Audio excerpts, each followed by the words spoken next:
The Emperor of Mankind is one of the most iconic and mysterious figures in the vast and dark lore of Warhammer 40,000, a universe defined by the perpetual conflict of gods, aliens, and superhuman warriors.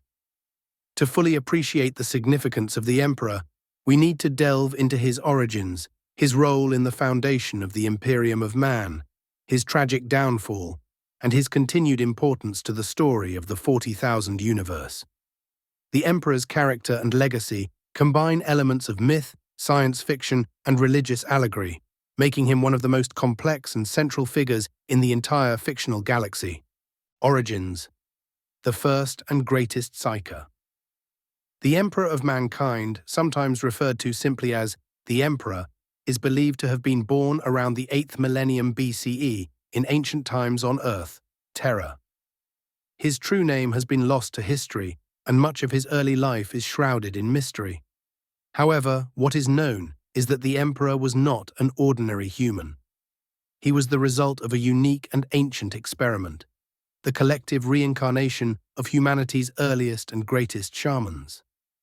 During the prehistoric era, when humanity's understanding of the warp, a parallel dimension of psychic energy and demonic entities, was primitive, ancient shamans, humans with innate psychic abilities, guided their people through the perils of this nascent age.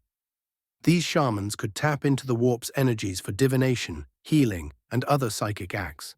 But over time, the warp grew more dangerous. The corrupting influence of the warp began to prey on these shamans' souls when they died, preventing them from reincarnating. Fearing for the future of their kind, the shamans made a monumental decision. They would sacrifice themselves and pool their spiritual essence into a single being, an immortal guardian and shepherd for humanity, capable of guiding their species through the coming trials of history. Thus, the Emperor was born. He was not just a man, but a powerful Psyker, the most powerful in human history. With the knowledge and abilities accumulated from countless lifetimes, he began his silent watch over humanity. Over the millennia, he guided humanity from the shadows, subtly influencing events, rising to positions of power when necessary, and protecting humanity from its own worst impulses. The rise of the Emperor and the Age of Strife. For millennia, the Emperor remained hidden, working quietly to shape the course of human evolution and societal development. He was present in many guises throughout human history, appearing as a philosopher, warlord, healer, or teacher. His ultimate goal was to lead humanity to its pinnacle, both technologically and spiritually, preparing them for the dark future he foresaw, a galaxy in which survival would depend on unity and strength. Humanity's progress surged during the dark age of technology, around 15 to 25 million years ago, a period when mankind mastered artificial intelligence, faster than light travel, and other astounding advancements. However, this golden age was followed by a collapse known as the Age of Strife, a period of civilizational breakdown that began around M25 and lasted for 5,000 years. During this era, the galaxy was cut off by warp storms, and human worlds were isolated and preyed upon by alien species, internal chaos, and rampant technological regression. Additionally, uncontrolled psychers began to appear in greater numbers, bringing demonic incursions with them. Wars, famines, and technological disasters turned Earth into a near-ruined wasteland, and humanity teetered on the brink of annihilation. During this Age of Strife, the Emperor realized that the time had come for him to take a more active role in human affairs. He emerged as a warlord on Terra, bringing together the fractured techno-barbarian states that ruled the planet and uniting them under his banner. He used not only his immense psychic powers, but also legions of genetically engineered super-soldiers called Thunder Warriors, precursors to the more advanced Space Marines. Within a few decades, the Emperor had conquered Terra and united it under his rule, paving the way for the next great phase of human expansion, the Unification Wars and the Great Crusade. With Terra under his control, the Emperor was ready to reclaim the galaxy. However, he knew that humanity needed not only soldiers, but leaders who could guide vast armies and govern entire worlds. To this end, he embarked on his most ambitious project yet, the creation of the Primarchs. The Primarchs were 20 superhuman beings, each imbued with a portion of the Emperor's genetic essence. They were designed to be the generals and leaders of his legions, each one destined to command a different Space Marine legion. However, before the Primarchs could be fully developed, the ruinous powers of chaos, sensing the Emperor's threat to their dominance, intervened. They scattered the infant Primarchs across the galaxy, sending them to distant worlds where they would be found and raised by different cultures. Despite this setback, the Emperor pressed forward with his plans, using the Primarchs' genetic templates to create the Space Marine legions, superhuman warriors designed to be the backbone of his armies. Once he had completed his preparations, the Emperor launched the Great Crusade, an immense military campaign to reunite the scattered human worlds across the galaxy and establish the Imperium of Man. During the Great Crusade, the Emperor personally led his armies, and as he journeyed across the galaxy, he eventually found each of the Primarchs on their adopted homeworlds. The Primarchs were brought into the fold, given command of their legions, and together they spearheaded the Imperium's expansion. The Great Crusade was an age of triumph for humanity. Thousands of worlds were liberated from alien domination, barbarism, or technological regression. The Emperor's vision was one of a secular, enlightened human civilization that would be free of superstition, and he sought to create a galaxy where humanity ruled supreme, guided by rationality and science. To this end, he forbade the worship of gods or other supernatural beings, insisting that humanity should place its faith in reason, not religion. The imperial truth was the guiding doctrine of the Crusade, rejecting all forms of mysticism, the Horus heresy, betrayal and tragedy.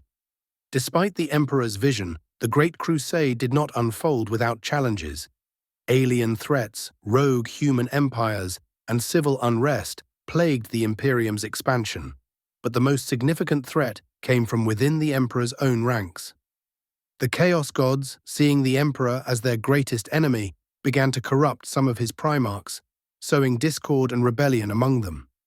The most significant of these was Horus, the Emperor's favored son and war master of the Imperium. Horus was the most capable of the Primarchs, and the Emperor had entrusted him with command of the Great Crusade while he returned to Terra to work on a secret project, the construction of the Webway project, which would allow humanity to bypass the dangers of warp travel.